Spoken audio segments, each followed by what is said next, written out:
ರಸ್ತೆ ಅಭಿವೃದ್ಧಿಗೆ ಮುಂದಾದ ಮುಖ್ಯ ಅಧಿಕಾರಿ ಪರಶುರಾಮ್ ಗುಡ್ದಾರಿ.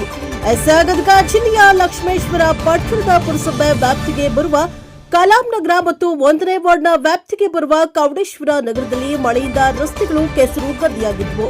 ಇದರಿಂದ ವಾರ್ಡ್ಗೆ ಭೇಟಿ ನೀಡಿದ ಪುರಸಭೆ ಮುಖ್ಯ ಅಧಿಕಾರಿ ಗಾರಿ ಪರಶುರಾಮ್ ಗುಡದಾರಿ ಹಾಗೂ ಆರೋಗ್ಯ ನಿರೀಕ್ಷಣಾಧಿಕಾರಿ ಮಂಜುನಾಥ ಮುದಗಲ್ ಅವರು ತಾತ್ಕಾಲಿಕವಾಗಿ ರಸ್ತೆಗೆ ಬುಡರ್ಸ್ ಕಲ್ಲು, ಕೆಂಪು ಮಣ್ಣು, ಮೊಹರಂ ಹಾಕಿ ತಾತ್ಕಾಲಿಕ ರಸ್ತೆ ಅಭಿವೃದ್ಧಿ ಪಡಿಸುತ್ತೇವೆ ಎಂದು ಹೇಳಿಕೆಯನ್ನ ನೀಡಿದ್ದಾರೆ. ಅದರಂತೆ ಇಂದು ಪಟ್ಟಣದ ಕಲಾಂನಗರದಲ್ಲಿ ಮತ್ತು ಕೌಡೇಶ್ವರ ನಗರದಲ್ಲಿ ಕೆಂಪು ಬೋರ್ಡ್ಸ್ ಕಲ್ಲು, ಕೆಂಪು ಮೊಹರಂ ಮಣ್ಣು ಹಾಕಿ ತಾತ್ಕಾಲಿಕ ರಸ್ತೆ ಅಭಿವೃದ್ಧಿಗೆ ಮುಂದಾಗಿದ್ದಾರೆ.